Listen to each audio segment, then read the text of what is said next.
The people you interact with every day are trying to manipulate you. They use very powerful words to trick you into feeling a whole range of emotions.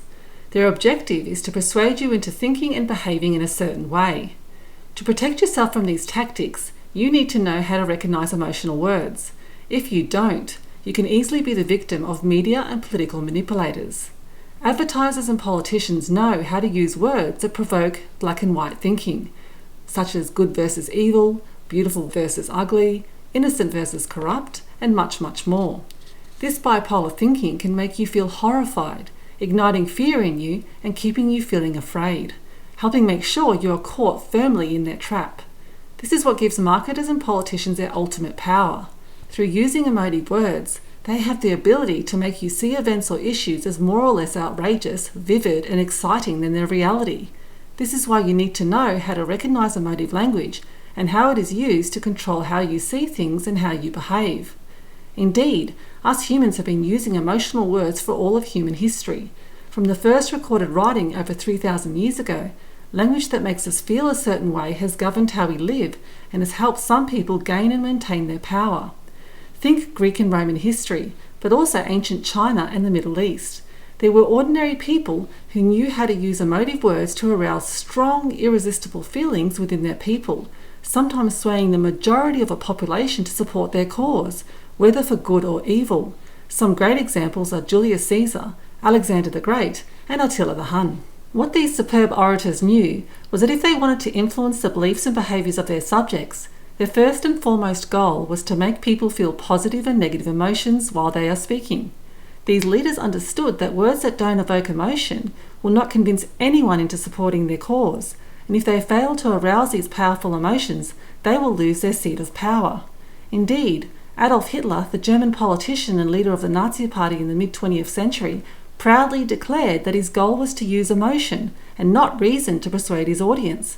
He understood that making the German people emotional was so much more powerful or visceral than words that are based on reason or rationality.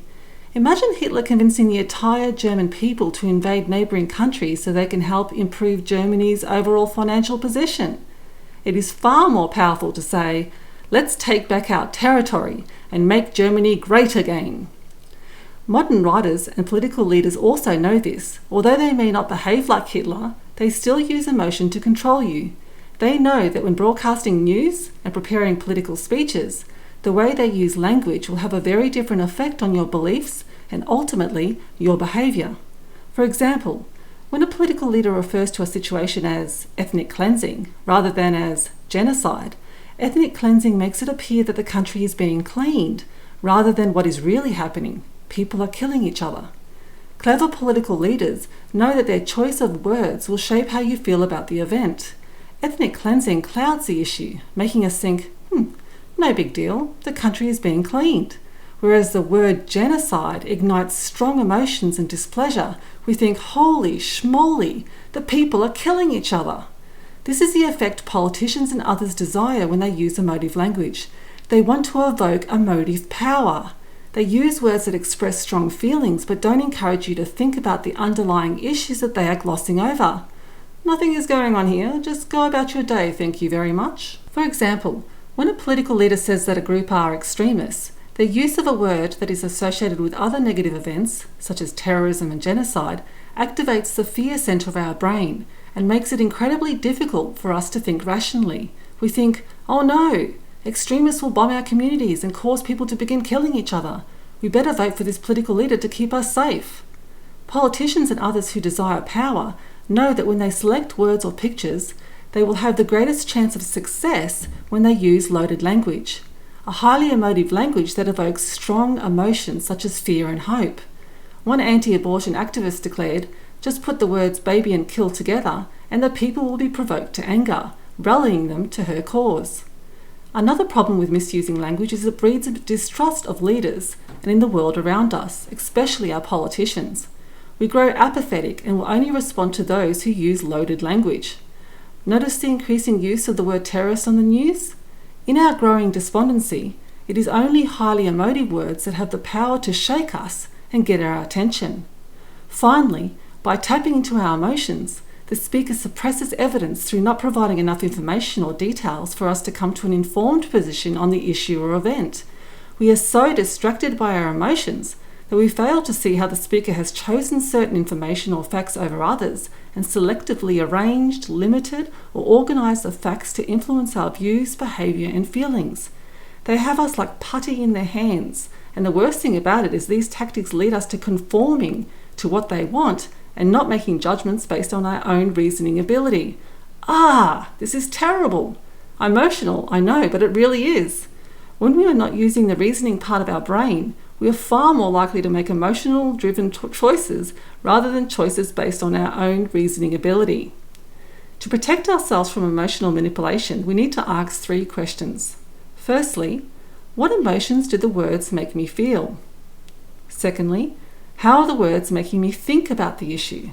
And finally, what agenda does the author or speaker have by using those words? With all this talk about manipulation and language, wouldn't it be better to live in a world where we don't use words that make us feel so emotional? Definitely undesirable. Powerful emotional words bring colour to our world, and they help us picture all sorts of spectacular imagery in our minds, and it is these images that are associated with valuable emotions that cause us to feel a certain way when others speak to us. A world where we use nothing but objective language that aims to avoid inducing feeling would be very boring and colourless. Which one sounds better?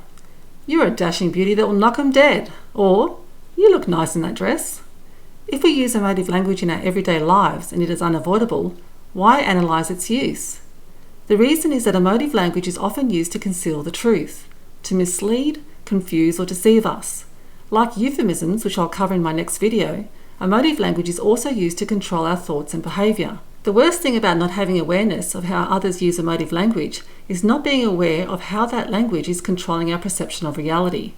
For this reason, we need to develop the ability to separate fact from emotional appeal, giving us a far greater control over our destiny. If you'd like to know more about being a creative in the 21st century and how to overcome the obstacles to living a creative life, please subscribe and check out my blog to learn more. You can also find me on Facebook, Pinterest, and Instagram.